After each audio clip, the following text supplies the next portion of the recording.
back to Evony with Genghis. So Tactic Scroll event came out. Big surprise to lots of players actually, because I think the last two All-Stars, we went about 2 months without a Tactic Scroll event. And All-Star qualifying is happening, and they gave us a Tactic Scroll event, which is great because I had some piling up, and I'd like to complete MA10 at some point in my lifetime. So let's take a look. I want to show you guys how I find value, how I decide what to upgrade. Lots of people feel like you got to do these first. You got to do the formations because they give both buffs to multiple troops and debuffs, but I don't necessarily agree with that. I like to add up the total number of buffs and then look at how many tactic scrolls it's going to take to complete.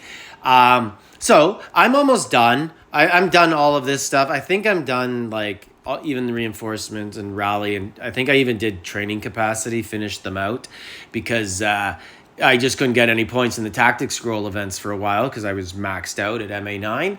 And little to be known, now I need those tactic scrolls back to complete MA10.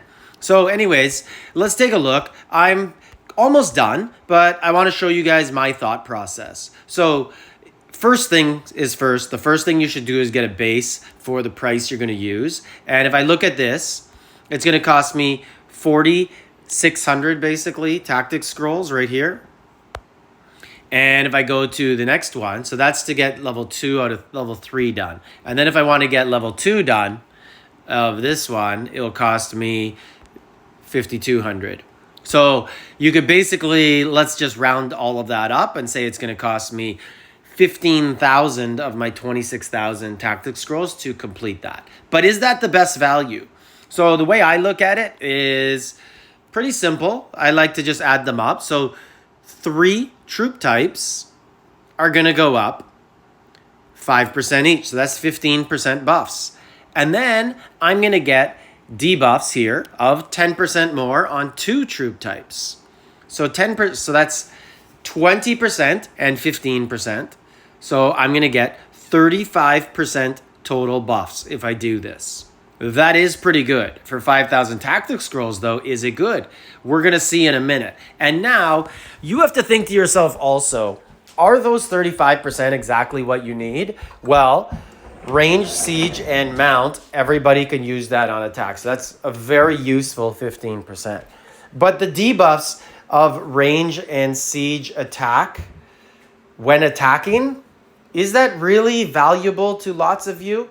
Lots of you out there probably don't do solo attacks. So you're using the debuffs of the rally leader. So lots of people feel the formations are the best thing to do. But I know my entire time playing Evony, I've always done the 2-way buffs first. I've always done the ones that say, when joining rally, get this, and when defending. I've always thought those are. But let's actually look at them and see if they are the best value. So we can look at these ones, and there's a reason why they cost a lot less, $255, because you're doing reinforcement capacity in the embassy, etc. Most people aren't going to do this first. Most people are going to prioritize increasing your buffs before increasing the embassy capacity. Unless you're Big T who relies on teammates to get you points. Just joking, Big T. I know you're good. But then you'll do embassy first, I guess. But let's look at this one. So this one's a reinforcing one. Probably not the ideal buff for most people. But hey, it is a team game and it does help your teammates. If your entire alliance is pushing reinforcements, this will help a lot. But let's add it up. So range and siege attack is going to go from 64 to 48. So that's 8% buffs. And then the other one's going to go up 0.5%, which is 1%. So 9% buffs for 760. So if we were getting roughly 5,000, let's just multiply this by 7 to get to about 5,000 buffs. So 9 times 7, 47.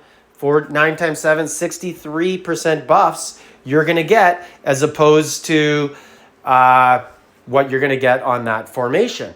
But these possibly aren't as enticing to a lot of people. Now let's get to the buffs that I really like.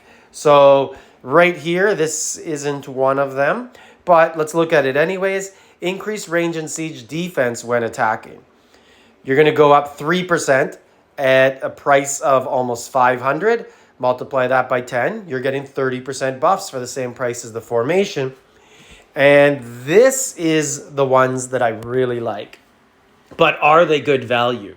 So increase range and siege attack by 52 goes to 54. So that's 4%. So you're going to get 8% on range and siege attack when joining rallies. And those are super important for almost everyone in the game. So you're getting 8% premium buffs. And then you're going to increase range and siege defense by 6%. So multiply that by 2, you're at 12, and the other one's 8. We're at 20 now. That's pretty good. And you can see the price though. 1,821 tactic scrolls. So you could multiply that by 2.5. So that's going to get me 50% buffs. And those are 50% buffs I really want. So I prioritize over the formations. Now, I am rally leader in my alliance. We have another guy who also leads sometimes with me, or sometimes just, he's almost equal, so he'll lead also. But the fact is, I will be leading often. I need to put debuffs as a priority also to help the alliance. Because this sort of stuff, the defense ones, I don't get attacked too often unless we're losing or in All-Stars. So I'll have to take a look at that and see which ones will help the alliance the most. That's my unique position.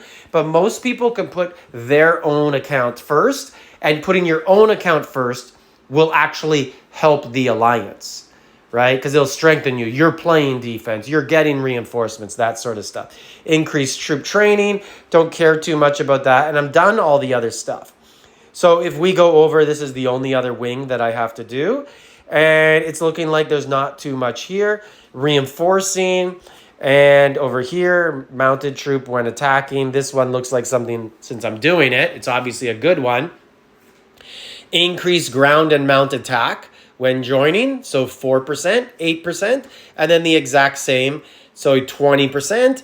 And I could speed this up, and let's see what the price is for the next level. So it is at level 12, and the other side, the siege range ones, are at 1,800, and it's level 13 going to 14. This is 12 going to 13. So basically the exact same math on these ones, and only the other ones will help a lot more because I'm a larger keep, so I care more about siege defense than I do mount and ground. Anyways, hope this helps you guys think about what to prioritize when doing your military academy. Almost every player in the game, unless you're the whale on your server, is going to benefit more by doing these ones instead of the formations. I know the formations are super sexy, but for the most part, the debuffs, once you get past the early stage of the game where you're not soloing anymore and you're mostly doing rally attacks, the debuffs are coming from the largest player in your alliance anyways. Like, subscribe, leave a comment.